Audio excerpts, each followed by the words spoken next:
O Catecismo em um ano.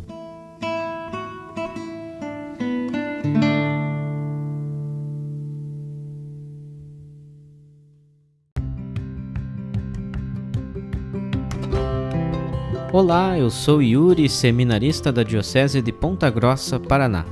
Você está ouvindo o podcast O Catecismo em um ano. Vamos ler todo o Catecismo da Igreja Católica ao longo de 365 episódios. Estamos utilizando a tradução em português apresentada pela CNBB em 2013, baseada na edição típica em latim de 1997. Baixe o plano de leitura por meio de um link que você encontra na página do Instagram O Catecismo em um ano ou na descrição desse podcast.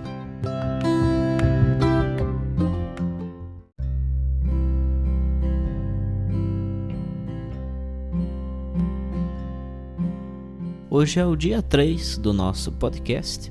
Iniciaremos a leitura do prólogo do Catecismo da Igreja Católica, dos números 1 ao 10.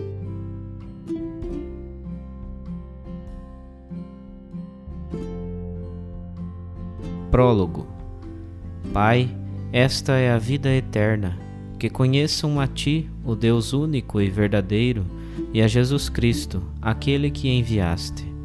João, capítulo 17, versículo 3. Deus, nosso Salvador, quer que todos sejam salvos e cheguem ao conhecimento da verdade. Primeira carta a Timóteo, capítulo 2, versículos 3 e 4.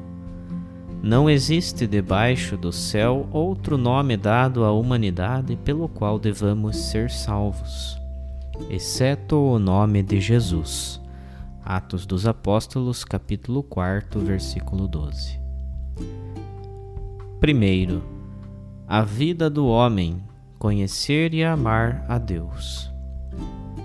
Deus, infinitamente perfeito e bem-aventurado em si mesmo, em um desígnio de pura bondade, criou livremente o homem para fazê-lo participar de sua vida bem-aventurada. Eis porque, desde sempre e em todo lugar, está perto do homem. Chama-o e ajuda-o a procurá-lo, a conhecê-lo e a amá-lo com todas as suas forças. Convoca todos os homens dispersos pelo pecado para a unidade de sua família, a Igreja. Faz isto por meio do Filho, que enviou como Redentor e Salvador quando os tempos se cumpriram. Nele e por ele chama os homens a se tornarem, no Espírito Santo, seus filhos adotivos e, portanto, os herdeiros de sua vida bem-aventurada. A fim de que este chamado ressoe pela terra inteira, Cristo enviou os apóstolos que escolhera, dando-lhes o mandato de anunciar o Evangelho e depois fazer discípulos entre todas as nações e batizai-os em nome do Pai, do Filho e do Espírito Santo, ensinar-lhes a observar tudo o que vos tenho ordenado.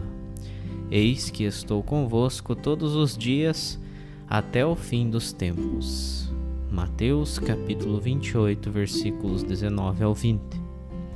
Fortalecidos com esta missão, os apóstolos foram anunciar a boa nova por toda a parte. O Senhor os ajudava e confirmava a sua palavra pelos sinais que a acompanhavam. Marcos capítulo 16, versículo 20. Os que, com a ajuda de Deus, acolheram o chamado de Cristo e lhe responderam livremente, foram, por sua vez, impulsionados pelo amor de Cristo a anunciar por todas as partes do mundo a boa notícia. Este tesouro recebido dos apóstolos foi guardado fielmente por seus sucessores. Todos os fiéis de Cristo são chamados a transmiti-lo de geração em geração, anunciando a fé, a vivendo na partilha fraterna e a celebrando na liturgia e na oração. Segundo, transmitir a fé, a catequese. Bem cedo se passou a chamar de catequese o conjunto de esforços empreendidos na Igreja para fazer discípulos, para ajudar os homens a crerem que Jesus é o Filho de Deus, a fim de que por meio da fé tenham uma vida em nome dele, para educá-los e instruí-los nesta vida, e assim construir o corpo de Cristo. A catequese é uma educação da fé das crianças, dos jovens e dos adultos, a qual compreende especialmente o ensino da doutrina cristã, ministrado, em geral, de maneira orgânica e sistemática, com o fim de iniciá-los na plenitude da vida cristã. Sem confundir-se com eles, a catequese articula-se em torno de determinado número de elementos da missão pastoral da Igreja, os quais têm um aspecto catequético e preparam a catequese, ou dela derivam. Primeiro, o anúncio do Evangelho ou pregação missionária para suscitar a fé, busca das razões de crer, experiência da vida cristã, celebração dos sacramentos, integração na comunidade eclesial, testemunho apostólico e missionário. A catequese está intimamente ligada a toda a vida da Igreja, não somente a extensão geográfica e o aumento numérico, mas também e mais ainda o crescimento interior da Igreja, sua correspondência ao desígnio de Deus, dependem da própria catequese. Os períodos de renovação da Igreja são também tempos fortes da catequese. Eis porque, na grande época dos padres da Igreja, vemos santos bispos dedicarem uma parte importante do seu ministério à catequese. É a época de São Cirilo de Jerusalém e de São João Crisóstomo, de Santo Ambrósio e de Santo Agostinho, e de muitos outros padres cujas obras catequéticas permanecem como modelos. O ministério da catequese sempre colhe dos concílios renovadas energias. O Concílio de Trento constitui, neste ponto, um exemplo a ser sublinhado. Deu à catequese prioridade em suas constituições e em seus decretos. Está ele na origem do Catecismo Romano, que também leva seu nome e constitui uma obra de primeira grandeza como resumo da doutrina cristã. Este concílio suscitou na Igreja uma organização notável da catequese, e graças a santos bispos e teólogos, tais como São Pedro Canísio, São Carlos Borromeu, São Turíbio de Mogrovejo, São Roberto Bellarmino, levou à publicação de numerosos catecismos. Diante disto, não é de estranhar que no dinamismo que seguiu o Concílio Vaticano II, considerado pelo Papa Paulo VI como o grande catecismo dos tempos modernos, a catequese da Igreja tenha novamente despertado a atenção.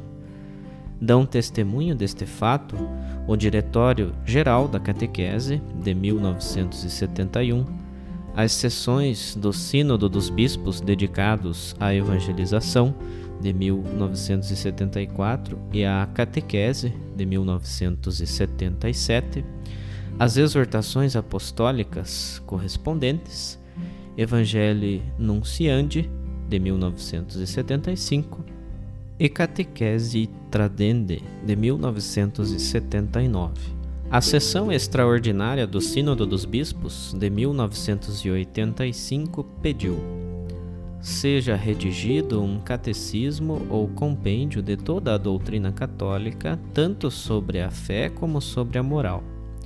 O Santo Padre João Paulo II endossou este anseio expresso pelo Sínodo dos Bispos, reconhecendo que este desejo responde plenamente a uma verdadeira necessidade da Igreja Universal e das igrejas particulares. Ele empenhou todos os esforços em prol da realização desta aspiração dos padres do Sínodo.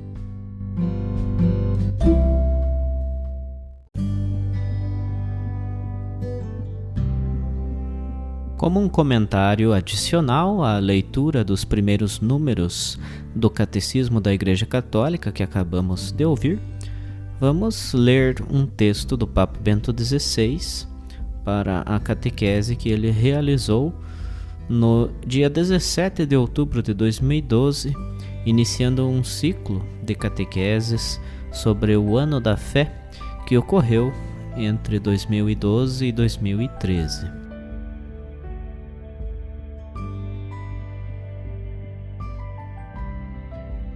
Papa Bento XVI, audiência geral, Praça de São Pedro, quarta-feira, 17 de outubro de 2012. A celebração do cinquentenário da inauguração do Concílio Vaticano II é uma ocasião importante para voltar para Deus, a fim de aprofundar e viver com maior coragem a própria fé, para fortalecer a pertença à Igreja, mestra em humanidade, que através do anúncio da palavra, da celebração dos sacramentos e das obras de caridade, nos orienta para encontrar e conhecer Cristo, verdadeiro Deus e verdadeiro homem. Trata-se do encontro não com uma ideia nem com um projeto de vida, mas com uma pessoa viva que nos transforma em profundidade a nós mesmos, revelando-nos a nossa verdadeira identidade de filhos de Deus. O encontro com Cristo renova os nossos relacionamentos humanos, orientando-os no dia a dia para uma maior solidariedade e fraternidade na lógica do amor. Ter fé no Senhor não é algo que interessa unicamente à nossa inteligência, ao campo do saber intelectual, mas é uma mudança que compromete a vida, a totalidade do nosso ser, sentimento, coração, inteligência, vontade, corporeidade, emoções e relacionamentos humanos. Com a fé muda verdadeiramente tudo em nós e para nós, e revela-se com clareza o nosso destino futuro, a verdade da nossa vocação no interior da história, o sentido da vida, o gosto de sermos peregrinos rumo à pátria celeste. Mas, perguntemo-nos, a fé é verdadeiramente a força transformadora da nossa vida, na minha vida? Ou então é apenas um dos elementos que fazem parte da existência, sem ser aquele determinante que a abrange totalmente? Com as catequeses deste ano da fé, gostaríamos de percorrer um caminho para fortalecer ou reencontrar a alegria da fé, compreendendo que ela não é algo de alheio, separado da vida concreta, mas é a sua alma. A fé num Deus que é amor, que se fez próximo do homem, encarnado e doando-se a si mesmo na cruz para nos salvar e reabrir as portas do céu, indica de modo luminoso que a plenitude do homem consiste unicamente no amor. Hoje é necessário reiterá-lo com clareza, enquanto as transformações culturais em curso mostram com frequência tantas formas de barbárie que passam sob o sinal de conquistas da civilização.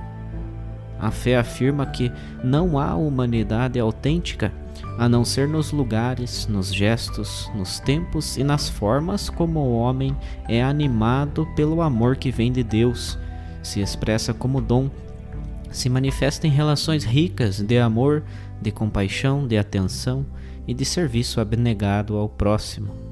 Onde existe domínio, posse, exploração, mercantilização do outro por egoísmo próprio, onde há a arrogância do eu fechado em si mesmo, o homem torna-se pobre, degradado, desfigurado. A fé cristã, laboriosa na caridade e forte na esperança, não limita, mas humaniza a vida. Aliás, torna-a plenamente humana. A fé é o acolhimento desta mensagem transformadora na nossa vida, o acolhimento da revelação de Deus que nos faz conhecer quem Ele é, como age, quais são os seus desígnios para nós. Sem dúvida, o mistério de Deus permanece sempre além dos nossos conceitos e da nossa razão, dos nossos ritos e das nossas preces. Todavia, com a revelação, é o próprio Deus quem se autocomunica, se descreve, se torna acessível. E nós tornamo-nos capazes de ouvir a sua palavra e de receber a sua verdade. Eis, pois, a maravilha da fé. Deus, no seu amor, cria em nós através da obra do Espírito Santo, as condições adequadas para que possamos reconhecer a Sua palavra.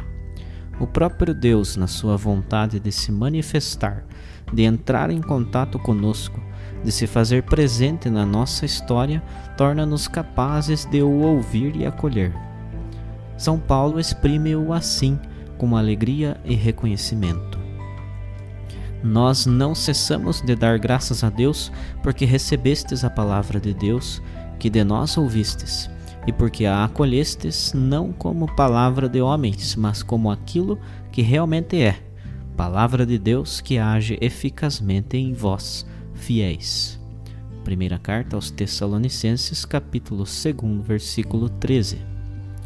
Deus revelou-se mediante palavras e obras em toda uma longa história de amizade com o homem, que culmina na encarnação do Filho de Deus e no seu mistério de morte e ressurreição.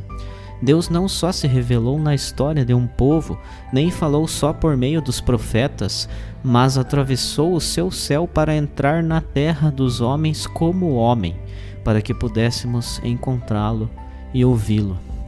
E de Jerusalém o anúncio do Evangelho da salvação propagou-se até os confins da terra. A Igreja, nascida do lado de Cristo, tornou-se portadora de uma esperança nova e sólida. Jesus de Nazaré, crucificado e ressuscitado, Salvador do mundo, que está sentado à direita do Pai e é juiz dos vivos e dos mortos. Este é o querigma, o anúncio central e impetuoso da fé.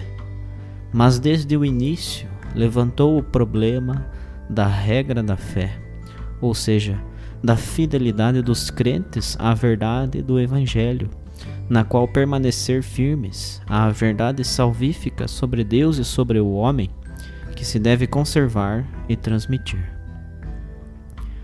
São Paulo escreve: recebereis a salvação se o mantiverdes, o Evangelho, como vô-lo anunciei.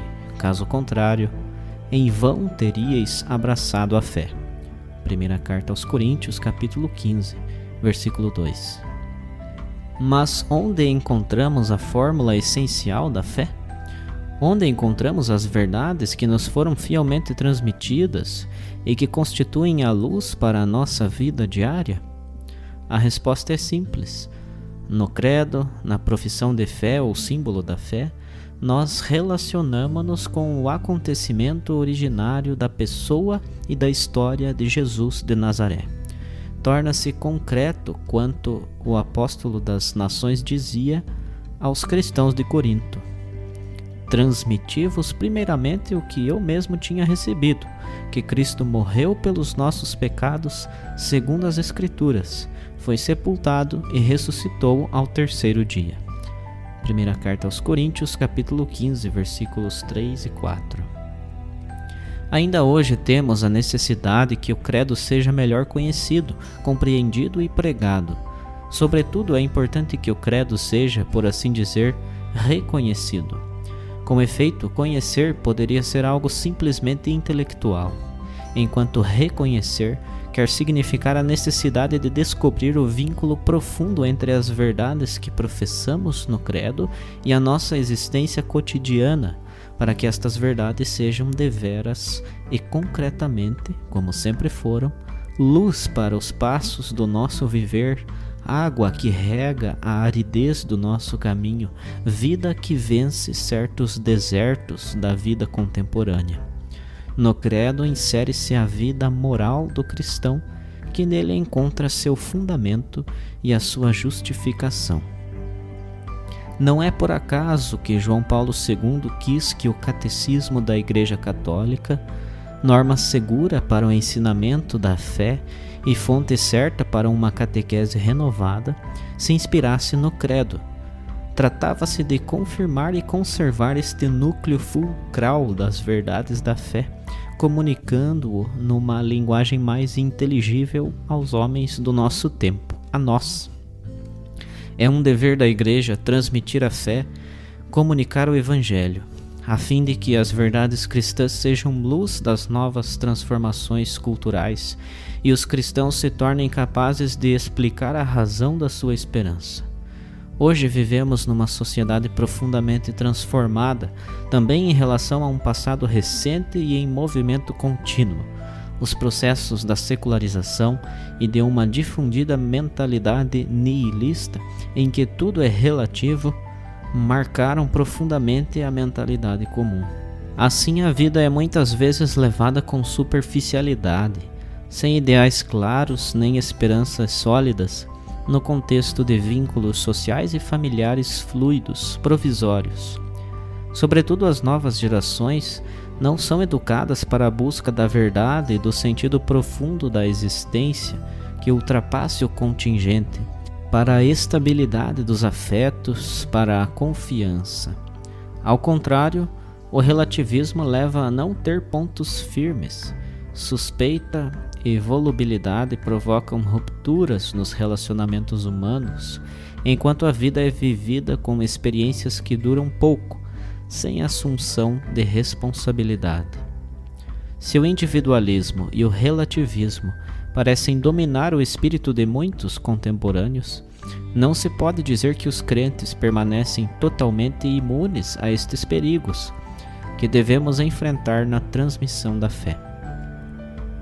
Muitas vezes o cristão não conhece nem sequer o núcleo central da própria fé católica, do credo, de modo a deixar espaço a um certo sincretismo e relativismo religioso, sem clareza sobre as verdades nas quais crer e sobre a singularidade salvífica do cristianismo. Hoje não está muito distante o risco de construir, por assim dizer, uma religião personalizada. Ao contrário, temos que voltar para Deus, para o Deus de Jesus Cristo. Temos que redescobrir a mensagem do Evangelho, fazê-lo entrar de modo mais profundo nas nossas consciências e na vida cotidiana. Gostaria que fosse claro que estes conteúdos ou verdades da fé se relacionam diretamente com a nossa vida, exigem uma conversão da existência que dá vida a um novo modo de crer em Deus. Conhecer Deus, encontrá-lo, aprofundar os traços da sua face, põe em jogo a nossa vida, pois ele entra nos dinamismos profundos do ser humano.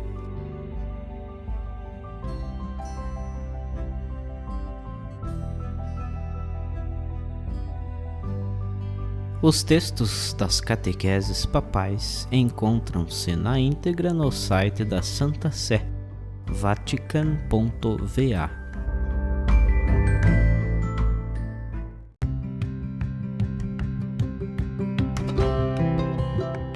Você acaba de ouvir mais um episódio do podcast O Catecismo em um Ano.